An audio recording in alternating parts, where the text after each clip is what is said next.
नमस्कार, मैं Dawood. City news Muzaffarpur में आप सभी दर्शकों का स्वागत है।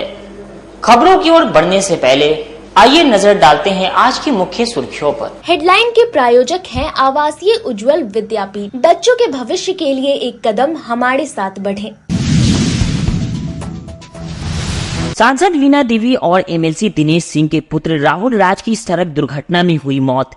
रेवा घाट पर हुआ अंतिम संस्कार। सांसद वीणा देवी और एमएलसी दिनेश सिंह के पुत्र की सड़क दुर्घटना में हुई मौत पर मुख्यमंत्री नीतीश कुमार सहित कई नेताओं ने जताया शोक। और अपहृत लड़की पहुंची थाने, कहा मेरा अपहरण नहीं हुआ, मैंने की शादी। ये थी आज की मुख्य सुर्खियां। अब खबरें विस्तार से। सांसद वीणा देवी और एमएलसी दिनेश सिंह के पुत्र छोटू सिंह की सड़क दुर्घटना में मौत हो गई। रेवा घाट पर अंतिम संस्कार किया गया। वैशाली की लोजपा सांसद वीणा देवी और जदयू एमएलसी दिनेश प्रसाद सिंह के पुत्र राहुल राज उर्फ छोटू सिंह की सड़क हादसे में मौत के बाद आज रेवा घाट पर अंतिम संस्कार किया गया। सोमवार की देर शाम हुई इस घटना के बाद पूरा परिवार शोकाकुल है। इस दौरान सभी दलों के कई विधायक और अन्य जनप्रतिनिधि मौजूद रहे। आपको बता दें कि सोमवार की देर शाम बुलेरो की टक्कर में राहुल राज उर्फ छोटू सिंह की मौत हो गई थी, जिसके बाद देर रात एसडीएम पूर्वी के निगरानी में रात को ही पोस्टमार्टम कराया गया, जिसके बाद सांसद पुत्र के पार्थिव शरीर को सदर थाना क्षेत्र के भगवानपुर स्थित अलकापुरी आवास पर लाया गया। घर पर आधा घंटा तक दर्शन के बाद देर रात ही शव को एमएलसी दिनेश प्रसाद सिंह के पैतृक गांव पारू प्रखंड के दाऊदपुर गांव ले जाया गया, जहां पर अंतिम दर्शन के लिए अहले सुबह से ही हजारों की संख्या में लोगों की भीड़ उमड़ पड़ी। वीणा देवी के आवास पर समस्तीपुर, खगड़िया और जमुई के सांसद पहुंचे और सांसद वीणा देवी और पूरे परिवार का ढाढ़स बढ़ाया। इस मौके पर साहिबगंज के विधायक राजू सिंह, पारू विधायक अशोक सिंह, बरुराज विधायक अरुण कुमार सिंह, मीनापुर विधायक मुन्ना यादव सहित कई राजनीतिक दल के विधायक और जनप्रतिनिधि मौजूद रहे। एमएलसी दिनेश प्रसाद सिंह के पैतृक गांव दाऊदपुर से पार्थिव शरीर के अंतिम दर्शन के बाद दाह संस्कार के लिए रेवा घाट ले जाया गया। मृतक छोटू सिंह की पत्नी निरुपमा सिंह, जो वर्तमान में जिला परिषद की उपाध्यक्ष हैं, उनका रो रो कर बुरा हाल है। छोटू सिंह के पार्थिव शरीर को अंतिम संस्कार के लिए रेवा घाट ले जाया गया, जहां हिंदू रीति रिवाज से एमएलसी दिनेश सिंह के बड़े पुत्र राजा और वीणा देवी के छोटे पुत्र शुभम ने मुखाग्नि दिया। इस दौरान दोनों भाई भावुक हो गए। वहीं इस घटना के बाद पुलिस मामले की छानबीन में जुट गई है। घटना स्थल पर एफएसएल की टीम को बुलाया गया। एफएसएल की टीम मौके से कई साक्ष्य एकत्रित की है। साथ ही घटना स्थल के आसपास के लगे सीसीटीवी को भी खंगाला जा रहा है। टोल प्लाजा स्थित सीसीटीवी से पुलिस को कुछ सुराग मिला है, जिसके आधार पर पुलिस आगे की कार्रवाई में जुटी हुई है। घटना के बाद एसएसपी राकेश कुमार के निर्देश पर कई टीम इसकी जांच में जुटी हुई है, जिस दौरान एएसपी टाउन भानु प्रताप सिंह भी दलबल के साथ मौके पर पहुंचे। उन्होंने बताया कि एफएसएल की टीम कई बिंदुओं पर जांच की है। आसपास के लगे सीसीटीवी को भी खंगाला जा रहा है। अभी तक के जांच में ये मामला दुर्घटना का प्रतीत हो रहा है। हालांकि पोस्टमार्टम रिपोर्ट और एफएसएल की रिपोर्ट आने के बाद ही मामला स्पष्ट हो पाएगा। हम जांच में जुटे हुए हैं। कल जैतपुर थाना क्षेत्र के अंतर्गत सड़क दुर्घटना में एक व्यक्ति की मृत्यु हुई है, जिनका नाम छोटू राहुल है। पुलिस उसकी जाँच में लगी हुई है और कल शाम को ही मौके पर एफएसएल टीम को बुला लिया गया और सबको पोस्टमार्टम के लिए भी एसडीएमसीएच लाया गया था। और जब हमें पूरी रिपोर्ट्स प्राप्त हो जाएंगी तो उसके आधार पर मैनेजमेंट लेना ठीक होगा। पुलिस अपनी जांच में लगी हुई है। प्रथम दृष्टया पुलिस के हिसाब से तो अभी ये दुर्घटना का मामला है।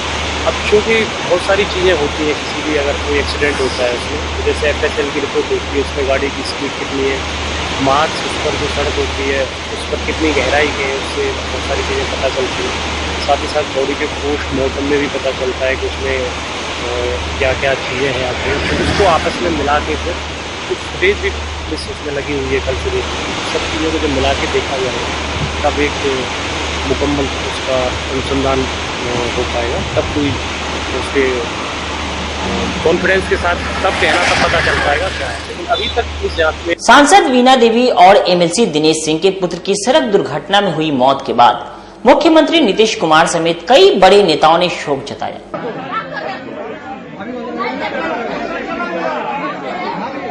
रेवा रोड में जैतपुर ओपी क्षेत्र के पोखराड़ा गांव के पास सोमवार की देर शाम सड़क हादसे में वैशाली सांसद वीणा देवी और एमएलसी दिनेश सिंह के बेटे राहुल राज उर्फ छोटू सिंह की मौत हो गई। छोटू की बुलेट को एक पिकअप वैन ने सामने से टक्कर मार दी। हादसे के समय छोटू ने हेलमेट नहीं पहना था। सबको देर रात पैतृक गांव भेज दिया गया। छोटे भाई शुभम के विदेश से आने के बाद मंगलवार को अंतिम संस्कार किया गया। वैशाली सांसद के बड़े पुत्र छोटू अपने घर पारू थाना के दाऊदपुर से मुजफ्फरपुर बुलेट से जा रहे थे। बताया जा रहा है कि इसी दौरान पिकअप ने टक्कर मार दी।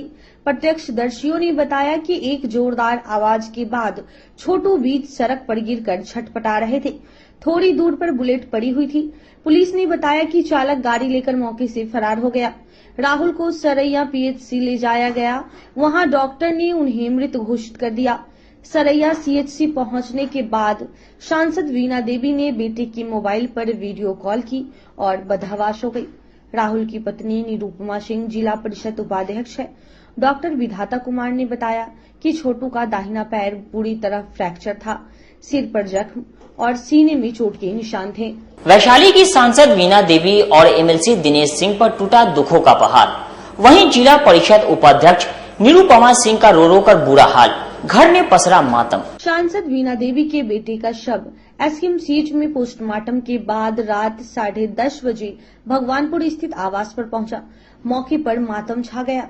सैकड़ों की भीड़ बाहर जुटी थी, लेकिन केवल रोने चीखने की आवाज ही सुनाई दे रही थी। परिजनों को दिलासा देने आए नेताओं कार्यकर्ताओं की आंखें भी नम थी। मंगलवार की सुबह रेवा घाट पर अंतिम संस्कार किया गया। देर शाम घटना की जानकारी होने के बाद से ही भगवानपुर स्थित आवास पर करीबियों की भीड़ जुटने लगी थी। वहां से पता चला कि सब एसकेएमसीएच भेजा गया है। इसके बाद तमाम लोग वहां भी चले गए। इधर आवास पर समय के साथ भीड़ बढ़ती गई। कार्यकर्ताओं समर्थकों के साथ अन्य दलों के लोग भी घटना की सूचना मिलते ही भागे भागे पहुंचे। नगर विधायक विजेंद्र चौधरी भी पहुंचे। वहां मौजूद कई लोग एसकेएमसीएच की गतिविधियों की भी जानकारी ले रहे थे और अन्य लोगों के साथ साझा भी कर रहे थे। जैसे ही एम्बुलेंस से सब पहुंचा, सभी लोग दहाड़े मारकर रोने लगे। बहुत ही दुखद खबर है। आए हैं मिलने के लिए, हम तो शामिल होंगे। इससे बुरा बात हो क्या सकता है। इसकी जांच भी करानी पड़ेगी। कौन गाड़ी है, किस नियत से क्या किया है, इसकी भी जांच होनी चाहिए। तो अंतिम संस्कार का क्या पता चला कब होगा? वो अब ये लोग बड़ी सदर में निकलेगी मेडिकल कॉलेज से, और इसके बाद जो है सो जा करके जो इनका परंपरागत रेवा घाट में होता है तो वहीं कार्यक्रम होगा। हमको लगता है सुबह में होना चाहिए। सुबह में ही होगा। के बारे में क्या जानकारी मिलेगी? कैसे? हम लोग को जानकारी नहीं है। एक्सीडेंट हुआ है, ये बुलेट से थे, चल रहे थे, और कौन गाड़ी मारा है ये अभी तक पता नहीं चल पाया है। जांच जारी है। कई दिनों से प्रचंड गर्मी से लोग परेशान हैं। सितंबर माह में पिछले 5 वर्षों का गर्मी ने रिकॉर्ड तोड़ दिया। जिले में प्रचंड गर्मी का दौर लगातार जारी है। सोमवार को अधिकतम तापमान सितंबर माह में विगत 5 साल के आंकड़ों को पीछे छोड़ते हुए रिकॉर्ड 37 डिग्री पर जा पहुंचा। इसके पहले 2023 में 21 सितंबर को सर्वाधिक 33.1 डिग्री तापमान दर्ज किया गया था, जबकि 2019 से लेकर 2022 तक इस महीने में अधिकतम तापमान 32 और 33 डिग्री के बीच ही बना रहा। इस महीने यह 5वीं बार है जब तापमान सामान्य से 5 डिग्री ऊपर दर्ज किया गया है। सोमवार को तापमान में असामान्य वृद्धि के कारण लोगों को भीषण गर्मी का सामना करना पड़ा। इधर मानसून की बेरुखी के कारण इस महीने बारिश भी सामान्य से काफी कम दर्ज की गई है। गर्मी से भाई साहब बहुत बेहाल है, पूरा शहर बेहाल है। साथ में हमारा बिजली विभाग है, माशाअल्लाह प्रीपेड मीटर लग गया है, लेकिन लाइन का पोजीशन बहुत गंदा है, जिसके वजह से बहुत परेशानी उठाना पड़ रहा है। बिजली विभाग के द्वारा 1 रुपया न रहे तो लाइन काट दिया जाता है, रात भर लाइन तो नहीं रहती है उसके लिए। भाई साहब यहाँ पहले हम लोग पैसा दे करके बिजली जला रहे हैं, उसके बावजूद लाइन की पूर्ति नहीं हो रही है। और जब आप बिजली विभाग में जाइए कंप्लेन करने के लिए, वहाँ बैठा जो भी कर्मचारी है सुनने के लिए राजी नहीं है। इससे पहले अक्टूबर नवंबर में इतना गर्मी कभी झेले? आज तक कभी नहीं देखने को मिला है भाई। मई जून वाला एहसास हो रहा है? मई जून से ज्यादा एहसास हो रहा है। ऐसा लग रहा है कि हम लोग नाइजीरिया वगैरह में बैठे। मुजफ्फरपुर रेलवे जंक्शन के निर्माण कार्य को लेकर प्लेटफॉर्म नंबर 7 और 8 आज से परिचालन बंद कर दिया गया। जंक्शन पर प्लेटफॉर्म 7 व 8 को रिमॉडलिंग काम को लेकर 24 सितंबर से 25 नवंबर तक ब्लॉक किया गया है। ऐसे में मंगलवार से ही प्लेटफॉर्म पर पूरी तरह से आवागमन बंद हो जाएगा। पूर्व से जारी गाइडलाइन में बदलाव हुआ है। इससे पहले 26 सितंबर से अंतिम तौर पर बंद होने की तिथि तय थी। सोनपुर मंडल की ओर से इस बार में प्लेटफॉर्म को बंद किए जाने को लेकर नोटिफिकेशन जारी हुआ है। इस वजह से आधा दर्जन पैसेंजर ट्रेन के आने जाने के प्लेटफॉर्म में बदलाव हुआ है। 7 व 8 से खुलने वाली ट्रेनें नए प्लेटफॉर्म से आएंगी। तय अवधि से दोनों प्लेटफॉर्म पर पाइलिंग का काम होगा।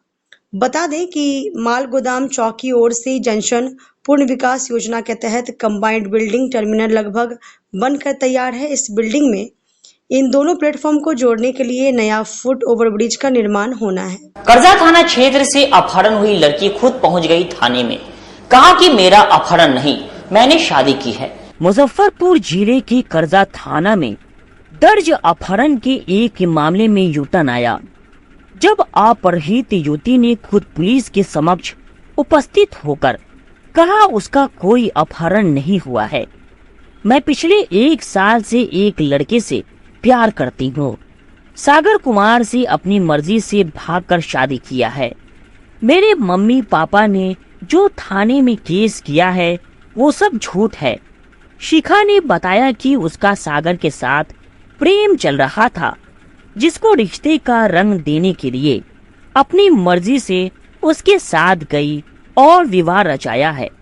जब पता चला कि उसके पिता द्वारा उसके अपहरण का आरोप लगाकर सागर समेत अन्य के परिजनों को परेशान किया जा रहा है, तो उसने पुलिस के समक्ष उपस्थित होना मुनासिब माना। उसके पहुंचने के बाद पुलिस ने उसे न्यायिक हिरासत में लेकर कोर्ट में प्रस्तुत कराया, जहां 164 के बयान में भी उसने खुद को बालिग बताते हुए प्रेम विवाह किए जाने की बात कही है। आपको बता दें कि 14 सितंबर को घर से कॉलेज के लिए निकली शिखा जब शाम को नहीं लौटी तो परिजन चिंतित हो उठे और उसकी तलाश शुरू की। उसकी नहीं मिलने पर 18 सितंबर को उसके पिता सूरज शाह ने कर्जा थाने में बहला फुसलाकर शादी की नियत से शिखा का अपहरण करने का आरोप लगाते हुए आकाश कुमार, सागर कुमार, मदन कुमार, वरुण कुमार और वाल्मीकि को नामजद अभियुक्त बनाया था। बताया जाता है कि छानबीन के क्रम में पुलिस ने सागर के पिता लाल बाबू पासवान पर दबाव बनाया। इसके बाद शिखा पुलिस के समक्ष उपस्थित हो गई। इस संबंध में थानेदार कृष्णकांत मिश्रा ने बताया कि लड़की खुद चलकर थाने पर आई है और अपनी मर्जी से सागर से विवाह रचाने की बात कहकर अपहरण से इनकार कर रही है। कर्जा थाना क्षेत्र का मामला है। लड़की जो है अपहरण का मामला सामने आया था। हम लोग जांच किए और इसी बीच जो है 4-5 लोग को नामजद किया गया था। तभी लड़की को शायद जानकारी हुआ है और ये कहीं शादी वादी कर ली थी लड़के के साथ। इसको जानकारी हुआ कि परिवार पर केस वोस हुआ है, तो ये जो है थाना पर उपस्थित हो गए। तो उसी का आज हम लोग 183 BNSS का बयान करवाएं। वक्त हो चुका है एक छोटे से ब्रेक का। बने रहिए हमारे साथ, देखते रहिए सिटी न्यूज मुजफ्फरपुर। अपने सपनों की आशिया को दे एक नई पहचान माँ भवानी डेकोर प्राइवेट लिमिटेड के साथ, जो है ऑथराइज्ड डिस्ट्रीब्यूटर ऑफ कजारिया। देश की मिट्टी से बनी टाइल से देश को बनाते हैं। और जहां मिलती है सभी प्रकार के Indian and imported granite, marble, sanitary एवं कोटा स्टोन का अनोखा एवं आकर्षक संग्रह। माँ भवानी डेकोर प्राइवेट लिमिटेड मतलब a complete floor solutions. New 0 mile Dadar road Muzaffarpur. Call 9934753111। आजकल की बिजी जिंदगी में स्टाइल तो है, पर कंफर्ट का क्या? आपके इसी स्टाइल और कंफर्ट को बेहतर बनाने के लिए नीलकमल लेकर आए हैं first exclusive factory outlet showroom in Mithanpura Muzaffarpur. जहां home furniture, office furniture, mattress and wedding special pay up to 50% off with EMI facility. Style भी, कंफर्ट भी। उत्तर बिहार का पहला नीलकमल का एक्सक्लूसिव शोरूम आपका स्वागत करता है। एक बार सेवा करो।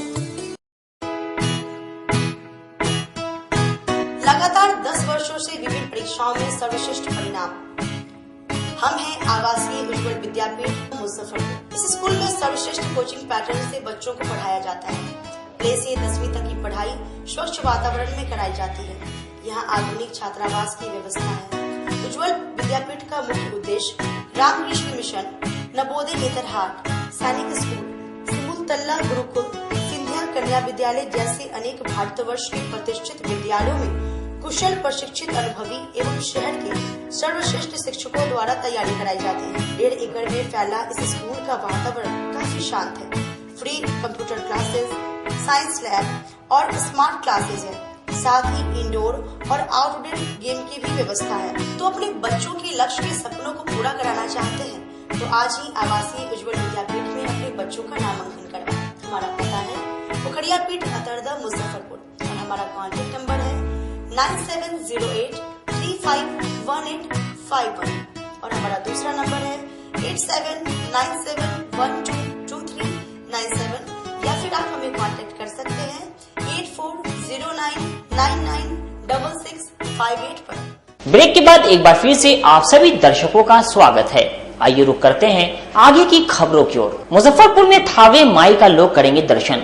दुर्गा पूजा में धर्मशाला चौक पर पूजा समिति निर्माण कार्य में जुटी। पुरानी धर्मशाला चौक पर इस बार दुर्गा पूजा पंडाल में भव्य माता थावे का दरबार दिखेगा, जिसकी तैयारी पूजा समिति द्वारा जोरों शोरों से चल रही है।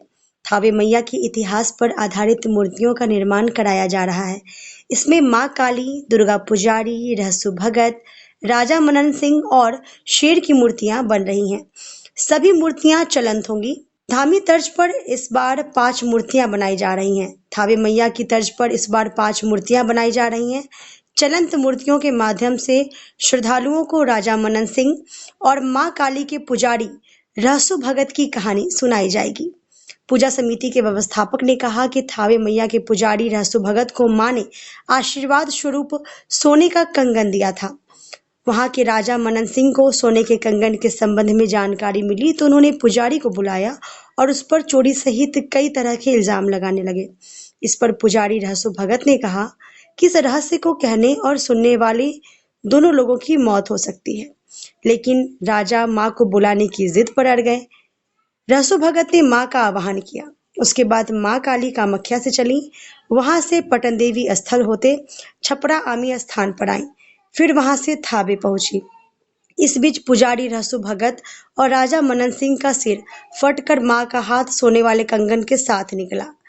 यह कहानी को श्रद्धालुओं को सुनाने के लिए कोलकाता से ऑडियो कैसेट तैयार किया जा रहा है। इस बार दुर्गा पूजा में मां थावे मैया का यहाँ पे दर्शन हो रहा है गोपालगंज, और यहाँ एक कहानी है उनको दर्शाया गया है कि रहसु भगत होता है वहाँ पे, वो माता का बहुत बड़ा भक्त होता है। वो आवाहन करता है। वो राजा मनन सिंह जो है वहाँ के एक राजा, वो एक कंगन देती है माता उनको गिफ्ट। तो वो बोलता है तुम चोरी करके लाए हो। तो रहसु भगत बोलता है नहीं, हमको माँ ने गिफ्ट दिया है। वो तुम कैसे दिया, तुम चोरी करके लाओ। लेकिन वो माता बोलती है कि रहसु भगत बोलता है कि अब ठीक है, तुम माता को बुलाओ, वो कंगन हमको दिखाओ कैसे दिए तुमको माता। वही माता का आह्वान करता है। तो वो कामाख्या से चल के यहाँ आती है कलकत्ता काली घाट, और उसके बाद फिर आती है आपको पटन देवी, फिर आती है आमी भवानी। उसके बाद माता थावे आके दर्शन देती है। रहसु भगत का सर फट के माता का हाथ निकल के वो कंगन का दर्शन होता है, और फिर राजा का भी सर फट जाता है। कारीगर लोग कहाँ से आएगा? सब बाहर के कारीगर। ये धर्मशाला चौक दुर्गा पूजा समिति के सारे मेंबर हमारे लगभग 40-50 मेरा वॉलंटियर रहेंगे, और पूजा समिति की तरफ से हमारा 4-5 सीसी कैमरा लगा हुआ रहेगा। पानी की व्यवस्था हमारे पास समरसेबुल से पाइप पर बाहर रहेगी, बालू रखा रहेगा, और एक अग्निशामक की जो आती है वो भी मैं यहाँ व्यवस्था बनाने में रखा हूँ। और हमारे पूजा समिति में जितने भी हमारे धर्मशाला चौक पर भक्त लोग आएंगे, हमारा वॉलंटियर लोग सभी एक अच्छे दिशा में, एक अच्छे रास्ता से दर्शन करा कर करके, चाहे वो लेडीज हो या जेंट्स हो, हम 2 बार अलग अलग करेंगे। लेडीज का रास्ता अलग बनाएंगे और जेंट्स के लिए रास्ता अलग बनाएंगे। और सारा भक्त लोग हमारे जो धर्मशाला चौक पर आएंगे, उनका सेवा के लिए सब कुछ यहाँ हम लोग करेंगे। प्रसाद का भी वितरण है, सप्तमी को भी प्रसाद बटेगी, अष्टमी को भी मतलब कि महाप्रसाद का आयोजन किया जा रहा है, जिसमें हमारा जो माता रानी का जो भोग लगा कर करके और लगभग 4 से 5 घंटा 6 घंटा तक ले लगातार महाप्रसाद का वितरण हमारे पूजा समिति की तरफ से चलता रहेगा। इसका सारा व्यवस्था हम लोग अपने ही मोहल्ला वासी लोग मिलकर करते हैं, और जिसमें चूड़ी विक्रेता संघ के लोग का बहुत सहयोग रहता है और अपना मोहल्ला वासी लोग तो रहते ही हैं। और इस बार का एक हम लोग आज तक ले धर्मशाला चौक पूजा समिति का कभी कुछ रहा नहीं। इस बार हम लोग लगभग 100 घर जो यहाँ हिंदू परिवार लोग मोहल्ला वासी हैं, उन लोगों का भी सहयोग हम लोग घर से भी सहयोग ले रहे हैं। और लेडीज की पूरी टीम रहेगी, लेडीज को मतलब कि सेवा करने के लिए, लेडीज को रास्ता दिखाने के लिए वहाँ लेडीज टीम रहेगी। दुर्गा पूजा में इस वर्ष कल्याणी चौक पर दिखेगा शंकर भगवान का विशाल आदि स्वरूप। कल्याणी चौक पर इस बार 14 फुट की मां दुर्गा की प्रतिमा स्थापित की जा रही है और यहां का पंडाल 30 फुट का बनाया जा रहा है। मुख्य द्वार पर शिव की विशाल प्रतिमा बनाई जा रही है। यहां आने वाले भक्तों को दूर से ही पहले भगवान शिव के दर्शन होंगे, इसके बाद मां दुर्गा दिखेगी। कल्याणी परिषद दुर्गा पूजा समिति की इस बार 52वीं वर्षगांठ है। यहाँ पंडाल का निर्माण कोलकाता के कारीगरों द्वारा किया जा रहा है।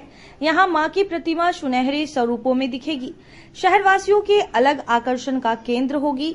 पंडाल में 6 सीसीटीवी कैमरे लगाए जा रहे हैं। यहाँ कोलकाता के कारीगर पंडाल को आकर्षण व भव्य रूप देने में जुटे हुए हैं।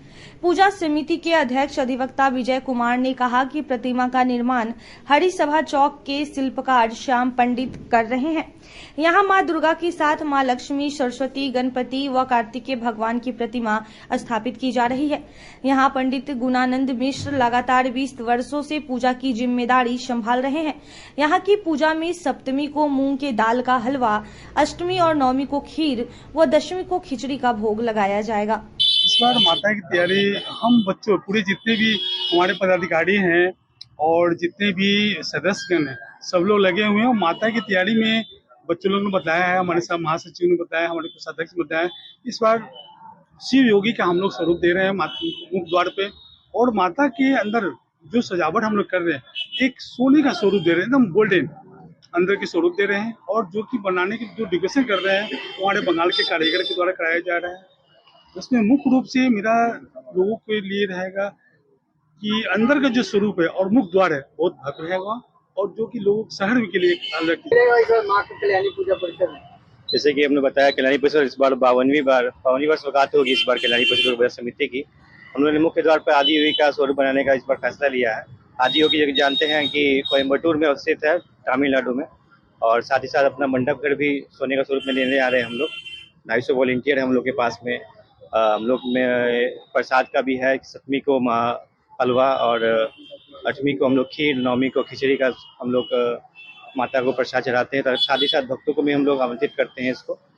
और इस बार आपको कल्याणी परिषद दुर्गा पूजा समिति में मुख्य द्वार के साथ साथ मंडप घर के साथ साथ लाइट सजावट पे भी विशेष रूप से ध्यान नजर आपको दिखाई देगा। कितने वॉलंटियर शामिल रहेंगे? 250 वॉलंटियर है हम लोग के पास में। सीसीटीवी कैमरा भी रहेंगे, सभी के पास में आपको वॉकी टॉकी भी नजर आएगा। हम लोग पूरा कल्याणी परिषद दुर्गा पूजा समिति चाहेंगे कि माता के भक्तों को आराम से क्या कुछ देखने को मिलेगा इस बार भक्तों को? जी, सबसे पहले मैं ये बताना चाहूँगा, मेरा नाम आकाश कुमार हुआ, मैं कल्याणी परिषद का महासचिव हूँ। इस बार कल्याणी परिषद में मेन गेट से आदि योगी स्वरूप दिखेगा और पंडाल में अंदर मंडप घर में ये गोल्डन का कुछ काम दिखेगा, कुछ अलग ही दिखेगा। मुजफ्फरपुर में सबसे अच्छा होगा। कितने कार्यकर्ता लगभग? कार्यकर्ता टोटल 250। कलाकार लोग जो आए हैं कहाँ से? कलकत्ता से आए हैं। जिला कांग्रेस कार्यालय में नगर पिता स्वर्गीय रघुनाथ पांडे की पुण्यतिथि पर कार्यकर्ताओं ने भावभीनी श्रद्धांजलि दी। वर्तमान मुजफ्फरपुर के शिल्पकार थे पूर्व मंत्री बिहार सरकार रघुनाथ पांडे। उक्त बातें कांग्रेस जिला अध्यक्ष अरविंद कुमार मुकुल ने जिला कांग्रेस कार्यालय तिलक मैदान में आयोजित उनके 23वीं पुण्यतिथि पर आयोजित श्रद्धांजलि सभा में कही। अरविंद कुमार मुकुल ने कहा, पूर्व नगर पिता के नाम से मशहूर रघुनाथ पांडे ने कहा, मुजफ्फरपुर को शिक्षा का हब बनाने के लिए मेडिकल कॉलेज खुलवाएं, साथ ही मुजफ्फरपुर से बाहर भी उच्च शैक्षणिक संस्थान खुलवाएं। मुजफ्फरपुर के औद्योगिक और व्यावसायिक विकास के लिए उनके प्रयास से अखाड़ा घाट पुल का निर्माण हुआ, जिससे शहर का विस्तार हुआ। वो दूरदर्शी नेतृत्व करता थे। कांग्रेस जिला प्रवक्ता समीर कुमार ने कहा, रघुनाथ पांडे सच्चे कांग्रेसी सिपाही थे। उन्होंने अपने पुत्र के लिए दूसरे दल से मिले ऑफर को भी ठुकरा दिया था। आज बिहार सरकार के पूर्व मंत्री, मुजफ्फरपुर से 3 बार नगर विधायक रहे, नगर पालिका के पूर्व चेयरमैन, जिला कांग्रेस कमेटी के कई बार अध्यक्ष रहे, स्वर्गीय रघुनाथ पांडे जी के 23वीं पुण्यतिथि मुजफ्फरपुर जिला कांग्रेस कमेटी कांग्रेस कार्यालय तिलक मैदान में मनाई गई है। और ऐसे महान विभूति को हम लोग श्रद्धांजलि अर्पित किए हैं, जिन्होंने मुजफ्फरपुर में काफ़ी उनके विधायकी काल में मंत्रिमंडल जिस समय था और जब जो चेयरमैन थे, मुजफ्फरपुर को चौमुखी विकास किए।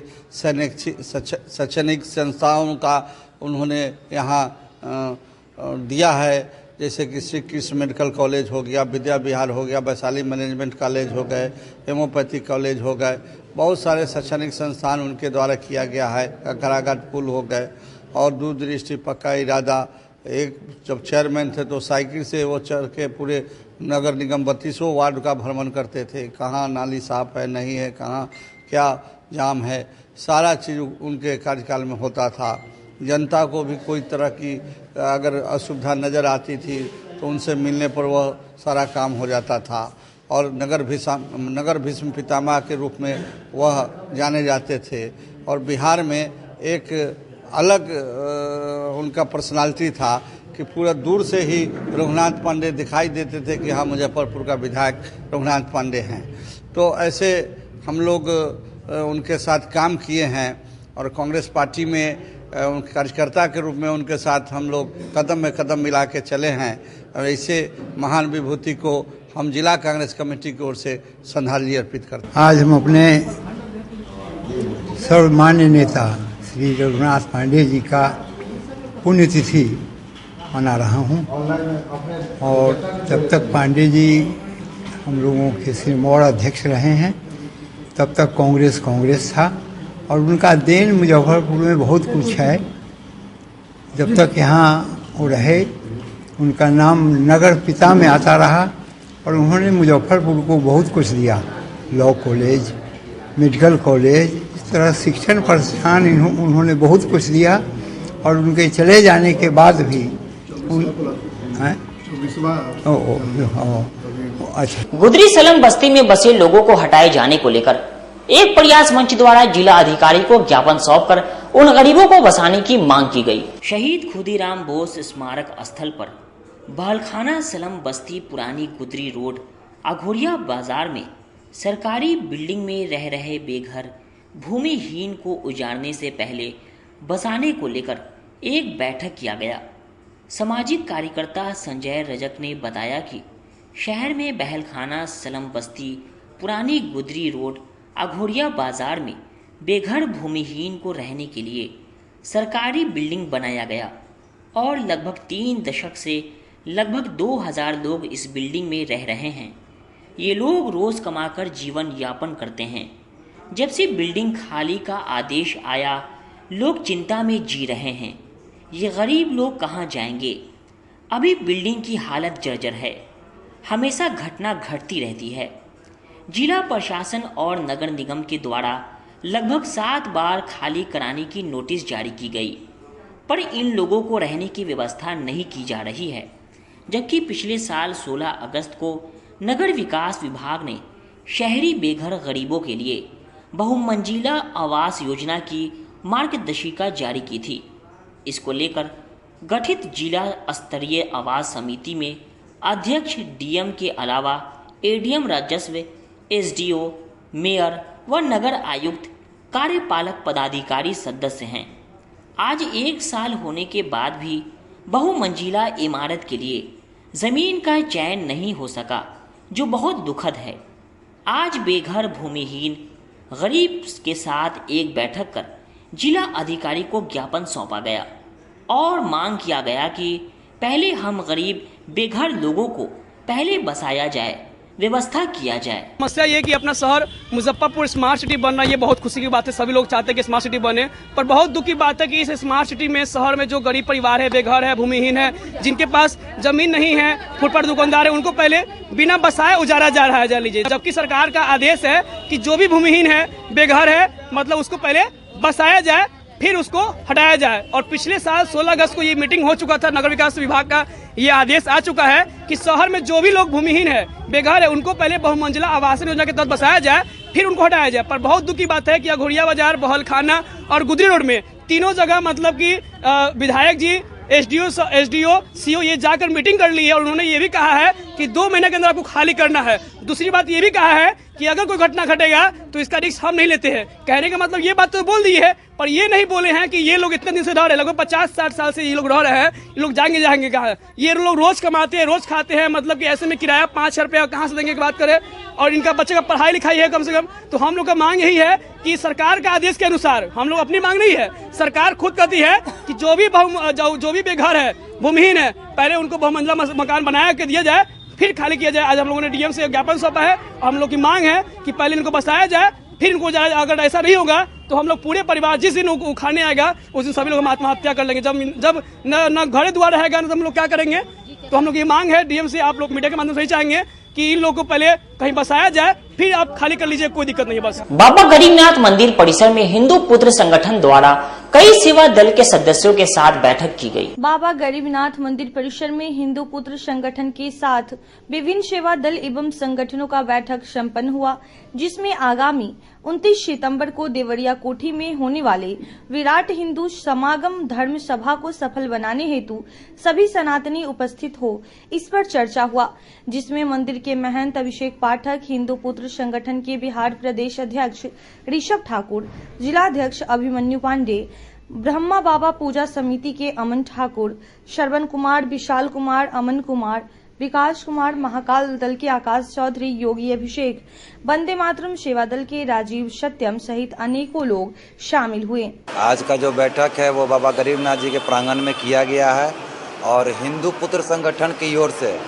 समस्त हिंदू महासभा का सम्मेलन होने जा रहा है अपने बिहार मुजफ्फरपुर में, देवरिया कोठी के धरती पे और बाबा गरीबनाथ के नगरी में। बहुत ही खुशी का बात और समस्त हिंदू भाइयों से मेरा आग्रह है कि इस हिंदू महासम्मेलन को ऐतिहासिक सम्मेलन बनाने का कृपा करें और अपने हिंदुत्व का परिचय दे, अपने सनातनी का परिचय दे, ताकि ये गूंज पूरे देश विदेश में गूंजे कि बिहार मुजफ्फरपुर में भी कोई जिला है जो पूरे देश के लिए है और देश पे ही समर्पित जिला है ये। और अब जितने भी हमारे सेवा दल वाले हैं, संगठन वाले हैं, हिंदू संगठन संस्था वाले हैं, उनसे मेरा अनुरोध है, आग्रह है, हाथ जोड़ के विनती है कि देवरिया कोठी 29 तारीख को सुबह 10 बजे तक जरूर पधारें। उनका हार्दिक स्वागत करने के लिए हम समस्त सनातनी वहां मौजूद रहेंगे। आज के बैठक में हम लोग सहमति से हुआ कि हर एक संगठन के लोग एक प्लेटफॉर्म पे आकर के यहाँ होने वाले आगामी 29/9/2024 पारू प्रखंड के देवरिया में हिंदू महासमागम का आयोजन हो रहा है, उसमें सभी संगठन के लोग शामिल हो, हर हिंदू उपस्थित हो, ये सुनिश्चित हुआ है। खबरों का सिलसिला यहीं होता है समाप्त। अब मुझे और मेरी पूरी न्यूज टीम को दीजिए इजाजत। कल फिर मिलेंगे आपसे शहर की तमाम खबरों के साथ। नमस्कार।